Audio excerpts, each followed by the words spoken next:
الحمد لله الذي لم يزل عالما قديرا حيا قيوما سميعا بصيرا ونشهد أن لا إله إلا الله وحده لا شريك له ونشهد أن محمدا عبده ورسوله أعوذ بالله من الشيطان الرجيم بسم الله الرحمن الرحيم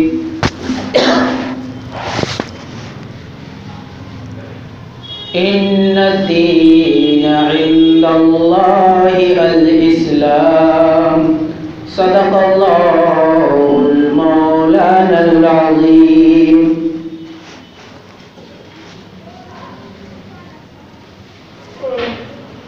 حضرات محترم، سامعین کرام، بزرگوں، دوستوں، دینی و ایمانی بھائیوں،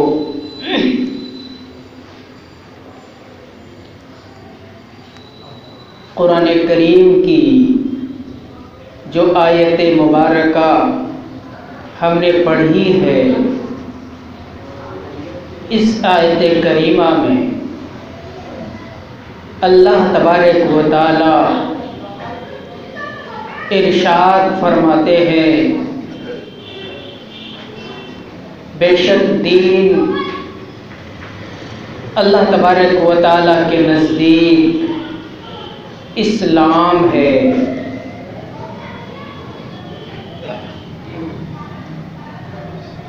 یہ دین جو اللہ تبارک و تعالی نے ہمیں عنایت فرمایا ہے، اس کا نام اسلام ہے۔ اسلام کا مطلب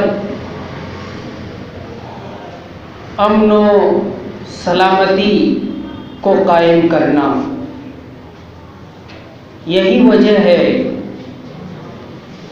کہ اللہ کے رسول پیارے نبی محمد مصطفیٰ صلی اللہ علیہ وسلم کی تعلیمات میں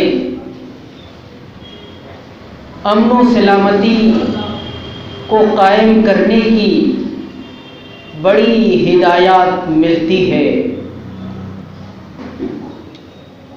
مذہب اسلام نے امن و سلامتی کو قائم کرنے کے لیے سب سے پہلا جو اسٹیپ لیا اور سب سے پہلا جو حکم دیا وہ انسانوں کے جان کا تحفظ، اس کے بعد انسانوں کے مال کا تحفظ، انسانوں کی عزت کا تحفظ اور انسانوں کی عقل کا تحفظ۔ قرآن کریم کو پڑھیں گے تو آپ کو بات سمجھ میں آئے گی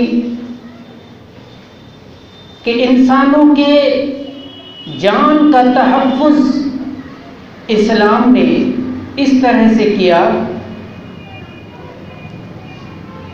کہ جس نے اگر ایک انسان کو قتل کیا، قرآن نے کہا فَكَأَنَّمَا قَتَلَ النَّاسَ جَمِيعًا، اس نے پوری انسانیت کو مار ڈالا۔ قرآن نے دوسری جگہ کہا ہے کہ اگر جان بوجھ کر کسی نے کسی کو قتل کر دیا تو وہ جہنم میں رہے گا، اور صرف جہنم میں نہیں بلکہ قرآن کہتا ہے خالدین فیہا، وہ ہمیشہ جہنم میں رہے گا۔ اور جس نے کسی کو جان بوجھ کر قتل کر دیا، اسلام نے حکم دیا کہ اس کو قصاصاً قتل کیا جائے گا۔ اور یہ تو جان بوجھ کر ہے. اگر کسی نے غلطی سے بھی قتل کر دیا، خطاً قتل کر دیا، یعنی وہ شکار کرنے کے لیے گیا، شکار پر اپنی گولی چلا رہا تھا، غلطی سے کوئی انسان سامنے میں آ گیا اور وہ قتل ہو گیا، اس کے لیے بھی اسلام میں حکم یہ ہے کہ اس کا جو خون بہا ہے دیت ہے، یعنی 100 اونٹ دینا پڑے گا ایک آدمی پر. اسلام نے اتنی سخت سزا اس لیے دی کہ انسان غلطی سے بھی، بھول کر کے بھی ایسی کوشش نہ کرے. اس طرح سے اسلام نے انسانوں کے جانوں کا تحفظ کیا، انسانوں کے مال کا بھی تحفظ کیا. بغیر کسی اجازت کے، بغیر پوچھے آپ کسی کے مال کو نہیں لے سکتے ہیں، استعمال نہیں کر سکتے ہیں. انسانوں کی عزت کا تحفظ کیا، کسی کی عزت پر آپ ہاتھ نہیں ڈال سکتے. اگر کسی پر کوئی الزام لگا دیا برائی کا اور وہ ثابت نہیں کر سکا، اسلام میں اس کے لیے بھی سزا متعین ہے اور اس کو حد قذف کہا جاتا ہے. یعنی تہمت لگایا ہے تو 80 کوڑے لگیں گے. اب انسان سوچ کر بھی کسی کی عزت پر ہاتھ نہیں دے گا، چونکہ اسلام میں حکم یہ ہے کہ اگر تہمت لگایا ہے اور جو اس نے کہا ہے اس میں وہ جھوٹا ہے، یعنی یہ ثابت ہو گیا کہ یہ تہمت ہے، تو اس پر کوڑے لگیں گے. اسی طرح سے انسانوں کے عقل کی بھی اللہ نے حفاظت کی. اسلام نے کہا کہ اگر کوئی ایسا کام کرے کہ جس سے اس کی عقل برباد ہو جائے، جیسے شراب پی لیا، نشہ آور چیز کا استعمال کر لیا، اسلام نے کہا ایسے میں اس کو کوڑے لگیں گے. اس سے بات یہ سمجھ میں آتی ہے کہ مذہب اسلام امن و امان کو قائم کرنے کی کتنی کوشش کرتا ہے. جان کے تحفظ کی بھی حفاظت کرتا ہے، انسانوں کے مال کی بھی حفاظت کرتا ہے، انسانوں کی عزت کی بھی حفاظت کرتا ہے اور اس کے عقل کی بھی حفاظت کرتا ہے. اور اسی کے ساتھ ساتھ مذہب کے اعتبار سے اسلام نے امن کو قائم کرنے کے لیے ہر انسان کو آزادی دی. لا اکراہ فی الدین، دین میں کوئی زور زبردستی نہیں ہے.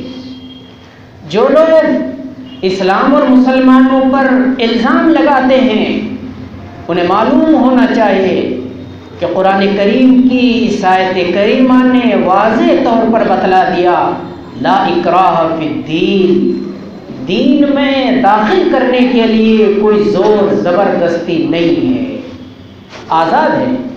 اسی لیے قرآن نے کہا ہے من شاء فلیؤمن ومن شاء فلیکفر، جو چاہے ایمان لائے، جو چاہے کفر اختیار کرے. ہاں یہ اور بات ہے کہ ایمان اللہ کو محبوب ہے اور کفر اللہ کو محبوب نہیں ہے. امن کو قائم کرنے کے لیے مذہب اسلام نے انسانی مساوات کا حد درجہ خیال رکھا، انسانی برابری کا حد درجہ خیال رکھا.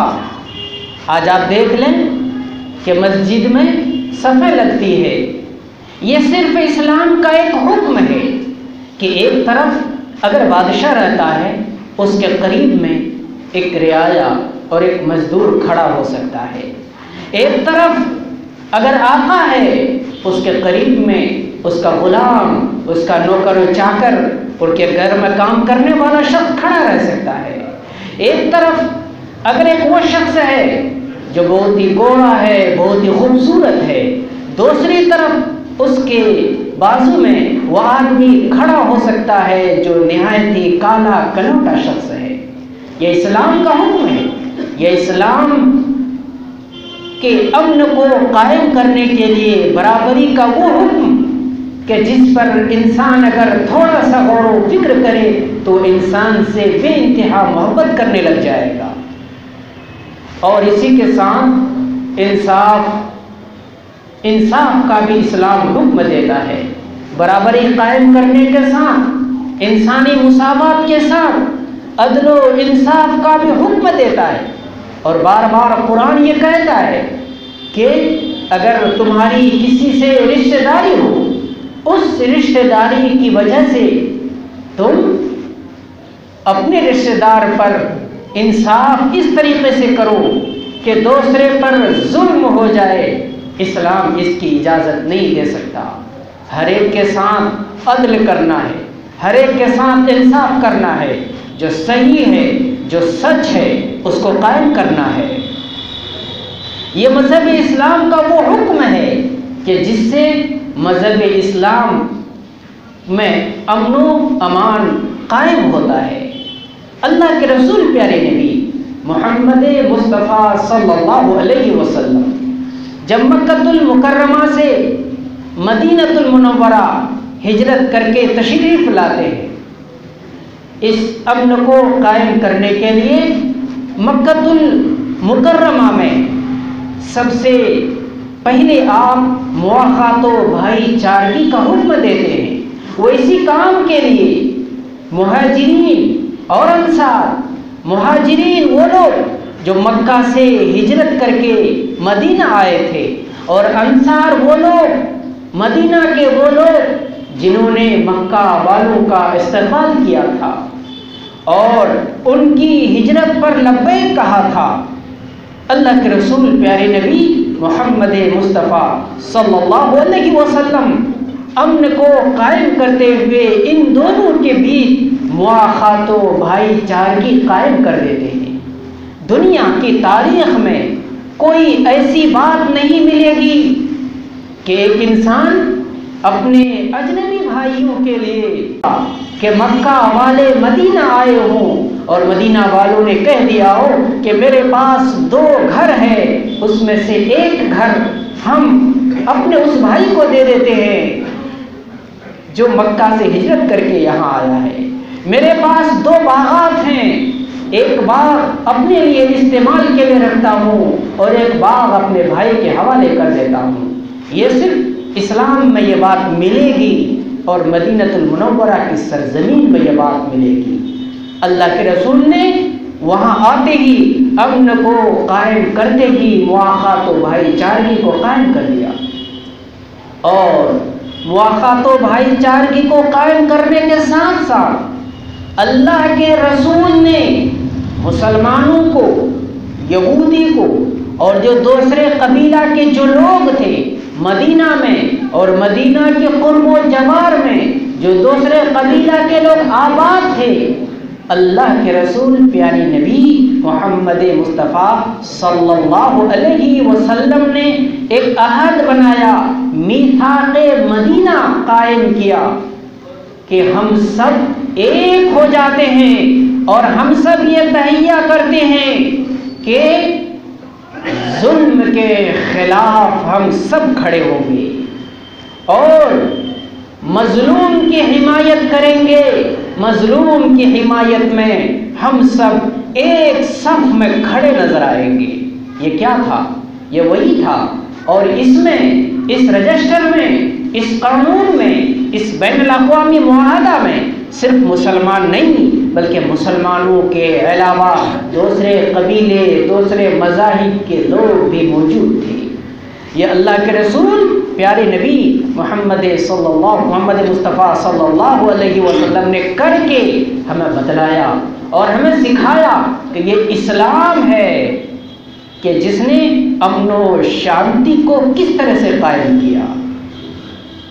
اور غزوہ بدر کے بعد، غزوہ احد کے بعد، غزوہ خندق کے بعد، بدر، احد اور خندق کے بعد جو صلح حدیبیہ ہوا، جو سمجھوتا ہوا اللہ کے رسول پیارے نبی محمد مصطفیٰ صلی اللہ علیہ وسلم کا، وہ بھی اسی کام کے لیے سمجھوتا ہوا تھا، امن کو قائم کرنے کے لیے اللہ کے رسول پیارے نبی محمد مصطفیٰ صلی اللہ علیہ وسلم نکل گئے ہیں۔ کس کے لیے؟ عمرہ کرنے کے لیے گھر سے نکل گئے ہیں، اور آپ کے ساتھ جانور بھی موجود ہے۔ حضرت عمر فاروق رضی اللہ تعالی عنہ جیسی جلیل القدر اور باہمت بارعب شخصیت موجود ہے۔ حضرت عمر فاروق، اور حضرت عمر فاروق کہتے بھی ہیں کہ اللہ کے رسول اتنا نیچے دب کر کیوں صلح کر رہے ہیں؟ یہ لوگ ہمیں عمرہ سے منع کر رہے ہیں، جبکہ ہم جنگ کے لیے نہیں جا رہے ہیں، ہمارے پاس ہتھیار موجود نہیں ہے، مگر اس کے باوجود اللہ کے رسول پیارے نبی محمد مصطفیٰ صلی اللہ علیہ وسلم نے صلح کیا، سمجھوتا کیا، جسے صلح حدیبیہ کہا جاتا ہے۔ اور قرآن کریم اس صلح حدیبیہ کے بارے میں کہتا ہے اِنَّا فَتَحْنَا لَكَ فَتْحًا مُبِينًا، یعنی اس صلح حدیبیہ کو قرآن فتح مبین سے تعبیر کرتا ہے۔ امن کے لیے اللہ کے رسول نے جو سمجھوتا کیا اس کو فتح مبین کہا جاتا ہے۔ اس قدر سمجھوتا ہو گیا کہ اللہ کے رسول واپس چلے آئے اور عمرہ کرنے کے لیے نہیں گئے۔ یہ صلح کس کام کے لیے؟ امن کو قائم کرنے کے لیے۔ یہ اسلام ہے۔ جب 1 سال کے بعد فتح مکہ ہوتا ہے اور اللہ کے رسول چلے جاتے ہیں صحابہ کرام کے ساتھ فتح مکہ کے لیے، مکہ فتح ہونے کے لیے جا رہا ہے۔ 10,000 صحابہ کرام موجود ہیں، بڑے بڑے صحابہ کرام موجود ہیں، اور وہ لوگ ہیں جنہیں مکہ المکرمہ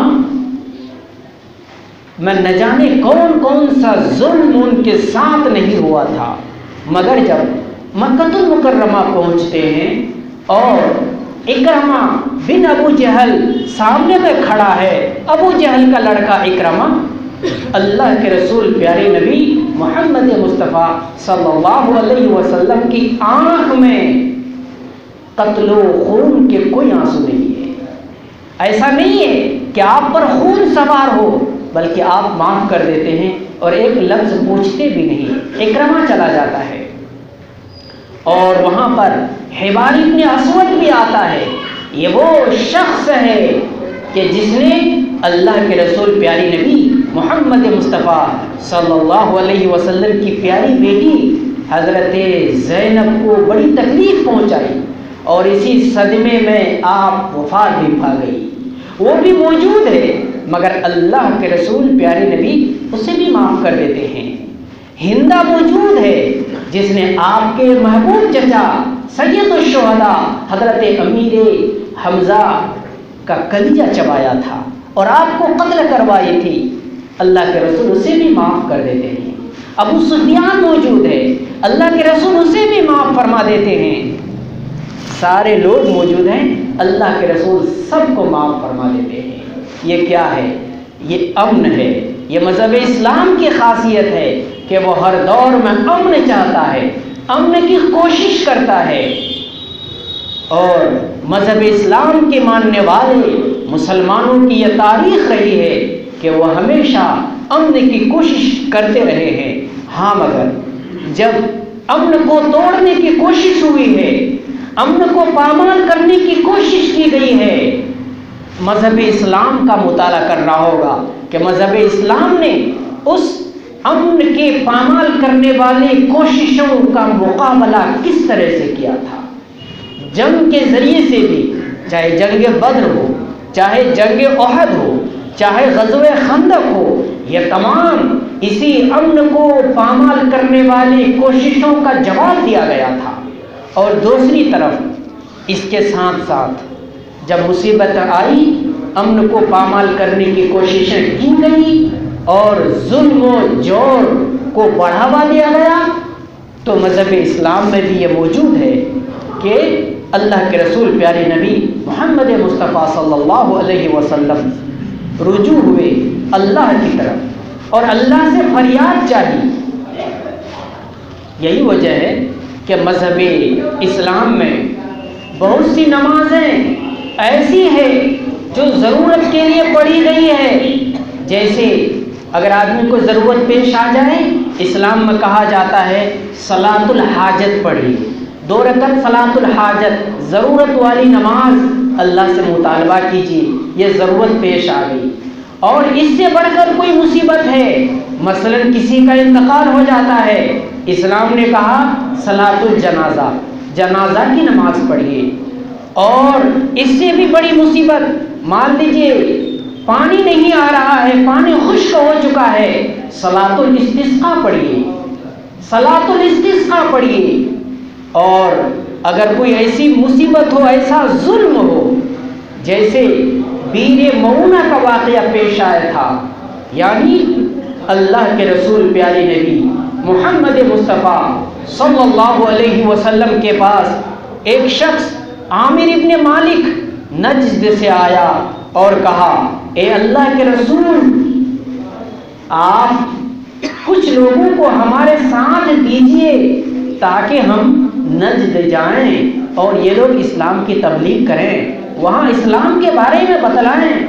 اللہ کے رسول کو خدشہ ہوا، مگر پھر آپ تیار ہو گئے اور 70 صحابہ کرام کو، یہ شخص عامر حالانکہ خود مسلمان نہیں تھا، مگر اللہ کے رسول پیارے نبی محمد مصطفیٰ صلی اللہ علیہ وسلم نے 70 صحابہ کرام کو، جو قرہ تھے، جو حافظ تھے، ان کو بھیج دیا اس کے ساتھ۔ یہ لے کر چلا گیا، 70 صحابہ کرام کو لے کے گیا اور ایک کنواں معونہ، بیر معونہ سے مشہور ہے، اس کنویں کے پاس 70 صحابہ کو قتل کر دیا، شہید کر دیا۔ اس میں سے کچھ ہی صحابہ تھے، 1 یا 2 جو بچ کر کے، زخمی ہو کر کے کسی طرح سے آ گئے۔ سارے صحابہ کرام کو، ایک حفاظ کی بڑی جماعت کو، قرہ کی ایک بڑی جماعت کو قتل کر دیا۔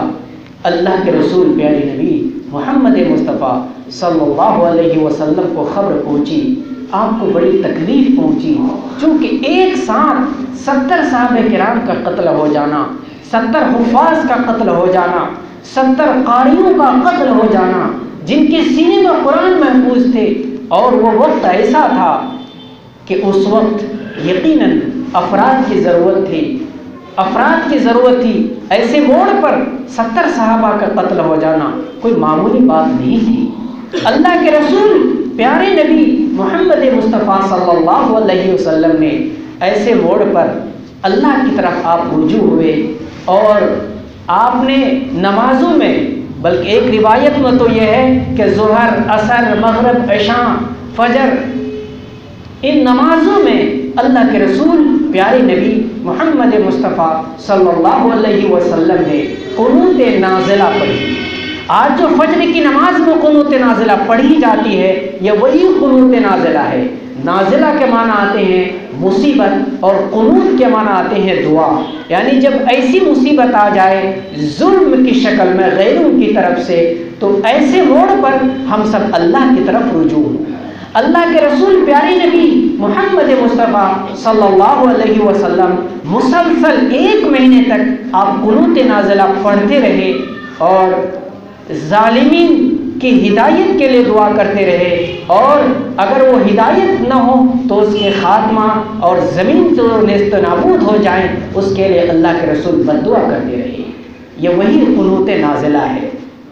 اسی طرح سے حضرت ابوبکر صدیق رضی اللہ تعالیٰ عنہ، اللہ کے رسول کے بعد جب آپ خلیفہ بنائے گئے اور کئی مسائل پیش آئے، اس کے ساتھ مسلمہ کذاب بھی کھڑا ہوا، ایسے موڑ پر بھی حضرت ابوبکر صدیق رضی اللہ تعالیٰ عنہ نے قنوت نازلہ پڑھ کر ان کے خلاف بد دعا کی، ان کے لیے بد دعا کی تھی۔ اسی طرح سے حضرت عمر فاروق رضی اللہ تعالیٰ عنہ سے بھی ثابت ہے۔ اس کے علاوہ حضرت امیر معاویہ، علی اور دیگر صحابہ کرام بزرگان دین سے یہ ثابت ہے قنوت نازلہ۔